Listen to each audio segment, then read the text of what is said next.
Prosa com Alexandra Gomide, sexta temporada. A nossa prosa de hoje será com a pernambucana Daniela Galvão, fonoaudióloga, aqui em Portugal, terapeuta da fala, para falarmos sobre a profissão e a sua adaptação aqui em Portugal. Seja muito bem-vinda, Daniela. Muito obrigada, Alexandra. É um grande prazer e satisfação estar aqui hoje no Chá e Prosa. A satisfação é toda nossa. Bom, Daniela, a gente sempre começa tentando entender essa travessia da vida dessa imigrante que aqui nos fala. Conta pra gente, o que te trouxe aqui para Portugal e há quanto tempo você está aqui em Braga?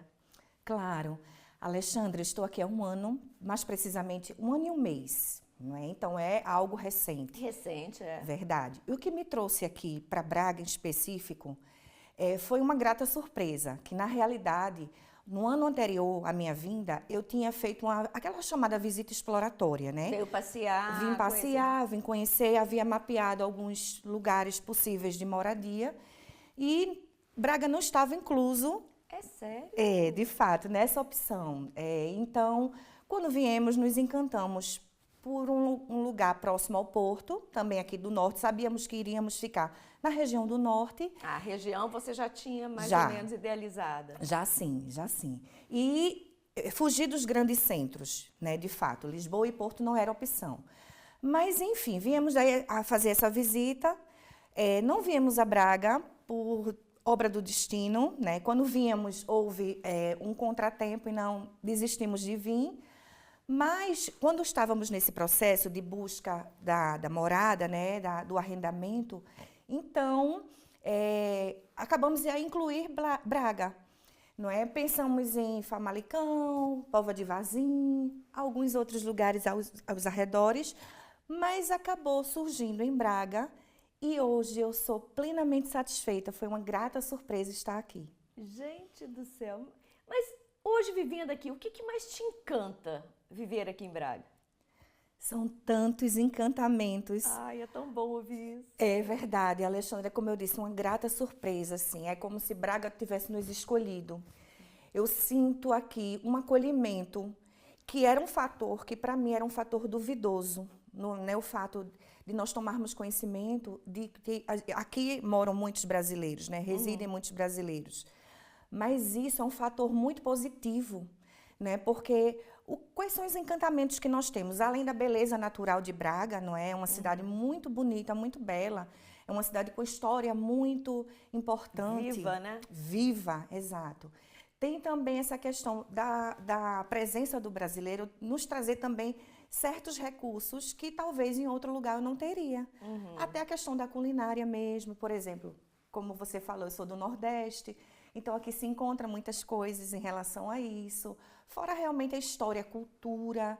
Como eu vim de uma região que é Recife, assim, eu considero uma região bastante multicultural, Braga também é. Sim. Então eu sinto essa proximidade. Isso Acabou me dá, identificando. Acabei identificando, isso dá muito acolhimento aqui, a quem imigra, não é? Perfeito. Ô, Daniela, o que você fazia? Você é fonoaudióloga, mas trabalhava com fonoaudiologia lá no Brasil? Trabalhava sim. Bom, eu sou de uma época bem antiga, assim, eu diria, porque eu tenho 23 anos, agora 24 anos de atuação. Sim. Então, assim, desde que eu Experiente. digamos experiência, verdade. Então, assim que eu me formei, com 2 meses eu ingressei na área hospitalar. Então, lá no Brasil, eu fazia muitos atendimentos nessa área de hospitais privados, e LPIs, que lá se chama assim, aqui se chama ERP, que seria uma estrutura residencial para pessoa idosa. Então, eu trabalhava muito com esse público idoso. Olha. Fora que eu já tive empresa, fora que eu já trabalhei em prefeituras, então fazia atendimento, na verdade, de não recém-nascido, mas desde a infância até o idoso, até de 80 para lá. Olha só. Mas existe alguma área da terapia da fala específica que você se especializou ou mesmo tem alguma afinidade maior? Claro, existe sim, Alexandre, a disfagia. É uma área que ela é um ramo da motricidade orofacial, que é uma grande área. Na verdade, hoje em dia ela é considerada também mais uma área, uma sub-área, vinculada à motricidade orofacial, mas é uma área muito interessante, porque é uma área que lida muito com essa parte muitas vezes neurológica, muitas vezes, né, de pessoas que sofreram um AVC, pessoas que têm um quadro demencial. Então, eu sou especialista nessa área, além de ser especialista em saúde do idoso, propriamente. Sim, sim. Então, eu tinha muito essa prática. Porém, antes de vir para cá, para Portugal, eu já tinha feito como se fosse um estágio.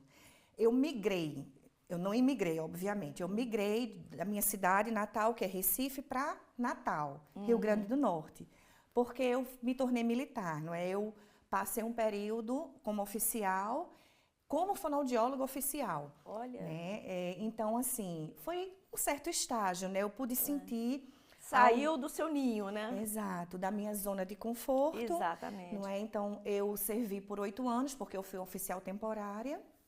E, ao final desses 8 anos, foi aí que houve o planeamento todo, né? O planejamento todo para vir para cá.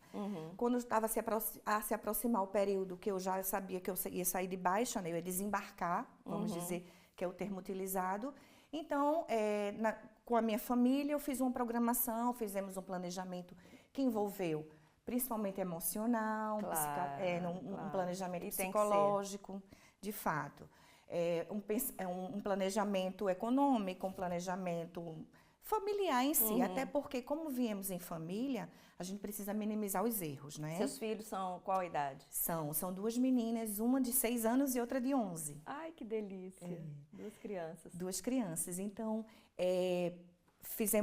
acabei o período lá, militar, passei mais um ano lá em Natal, né, no Rio Grande do Norte. Nesse 1 ano, eu consegui conquistar, graças a Deus, alguns espaços, consegui fazer algumas parcerias, médicos me indicavam, neurologistas, geriatras, e aí eu consegui realmente ter um bom retorno. Porém, como eu não habitualmente fico na zona de conforto, eu vim para Portugal. Mas então o que te trouxe para cá? Foi para estudo, foi profissional, ou foi para a família, tomou a decisão de ir para uma nova cultura? Claro, o que te trouxe? Foram esses 3 fatores. É uma combinação. É uma combinação, realmente. Foi o fator familiar, né? Claro que pesou muito a questão da criação das minhas filhas, de ter acesso a uma boa educação, uma educação de qualidade, sem ter tanto custo, né? Como temos no Brasil. Então, o desenvolvimento também das minhas filhas. A minha filha mais velha, por exemplo, ela tem algumas habilidades no sentido corporal, né, de ginástica. E eu sei que aqui há um incentivo a mais, né, para o desporto. Então, foi essa questão familiar, a questão profissional, porque aqui é um desafio para mim, né, na minha área de terapia da fala, né, que é que se chama a minha profissão. Eu já sabia que era muito desafiador. Então, isso também me impulsionou. Além do mais, eu sabia que há uma necessidade muito grande de terapeutas da fala aqui, né? Um mercado que precisa desse profissional, especializado inclusive. E também a questão de sair de lá, de vir para novos ares, vir para um lugar realmente que aqui eu considero um lugar muito desenvolvido, apesar de ser uma região... pequena, de uma certa forma, né? Interiorana, mas é muito desenvolvido, aqui se encontra tudo, aqui se tem acesso a tudo. Exatamente. Você falou aí dos desafios, né, de vir para cá da profissão. Já começa pelo nome, né? No Brasil é fonoaudiologia, aqui terapia da fala. Exato. Você percebe, há muitas diferenças entre o trabalho do fonoaudiólogo lá no Brasil e o terapeuta da fala aqui em Portugal? Percebo alguns pontos de divergência, assim, de diferenças. Por exemplo, aqui a formação ela é mais voltada para a linguagem infantil, vamos dizer, né? Para essas questões de fala, de comunicação, de linguagem propriamente para as crianças. Percebo que as terapeutas da fala que se formam aqui, elas não vão muito para o lado da voz, por exemplo, da motricidade, por exemplo. Eu, às vezes, fico surpresa quando eu divulgo meu trabalho voltado para a apneia do sono e ronco, que é dentro da motricidade orofacial. É como se fosse uma certa novidade aqui, algo que nós vamos desbravar ainda, porque o investimento maior realmente é na linguagem infantil, é na fala. Sim. Então, existem essas diferenças. Então, nesse caso, o seu desafio acaba sendo maior ainda, né? Maior porque ainda. O seu foco é justamente lá na idade oposta. Exato. Né? Embora eu tenha afinidades com todas essas áreas, né? Claro, nós não podemos ser generalistas, né? Claro, O tempo claro. inteiro, claro. Mas, assim, realmente é mais no extremo, não é? Na idade mais... Exato. Mas, então, diante desse cenário, como é que tem sido a sua adaptação profissional aqui? Tem sido bem difícil, bem desafiadora, porém, eu já sabia, não é? Já veio preparada para isso? Já vim preparada para isso, Eu vim com pesquisas, eu vim com um auxílio de uma mentoria também que me encaminha para os setores. Eu vim também na intenção de fazer um doutoramento, então eu vim também para estudar. Então eu estou nesse processo. É um processo que é um pouco trabalhoso, porque realmente existem essas diferenças, a começar da nomenclatura, como falamos, a começar que aqui todos os cursos eu percebo que são licenciaturas, e eu sou bacharel em fonoaudiologia. Então, realmente, algumas diferenças que precisamos ali juntar e seguir em frente. Exatamente. Então, trabalhando especificamente na área, você ainda não está? Eu estou próxima. O caminho já está sendo percorrido. O caminho já está sendo percorrido, Isso exato. é importante, mas eu acho importante a gente deixar isso até exposto e claro aqui para quem nos assiste, porque em todas as áreas que a gente conversa é exatamente isso. Tem que vir sabendo que tem um processo, tem um caminho a ser percorrido. Exato. Nem sempre e geralmente não é rápido.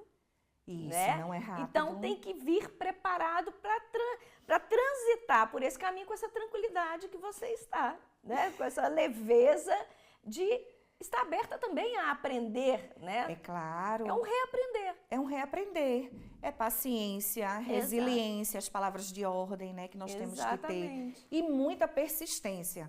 Porque o que eu percebo que muitas vezes as pessoas vão para outras áreas, não que isso seja ruim, porque nós precisamos nos reinventar, mas vão por questão de desistência. E para mim não é uma opção, porque eu tenho claramente na minha mente que eu já nasci fonoaudióloga, né? Está no meu sangue, então eu vou seguir essa trilha e vou conseguir. Essa tranquilidade vem também da certeza. Eu acredito muito em Deus, que Deus está preparando tudo, que Ele já preparou. Então é só seguir o caminho. Só aguardar. Só aguardar, só descansar. Exatamente. Daniela, agora me conta uma curiosidade aqui. Essa diferença nossa do sotaque do português lá no Brasil e do português aqui em Portugal. Isso interfere na terapia da fala? Como é que fica isso aí no meio da sua profissão? É verdade. De uma certa forma, sim. Eu acho essa pergunta muito interessante, essa questão muito interessante, porque nós temos diferenças dentro do próprio Brasil, por ser um país continental, né, por ser um país de dimensões extraordinárias. Então, ali dentro, nós já temos algumas diferenças que às vezes não entendemos, não percebemos, né, algumas palavras, algumas expressões. Aqui, eu percebo que existem realmente diferenças linguísticas, né, dentro da língua. Há muitos sotaques, há muitas expressões que precisamos nos adaptar, não é? Por exemplo, até a região da Madeira, né, a região do Algarve já tem uma outra maneira de se comunicar, dos Açores, exato. E até os outros portugueses, né? Por exemplo, portugueses eu digo em relação à língua. Os africanos, né? Então nós percebemos São Tomé e Príncipe também já uma outra maneira de falar.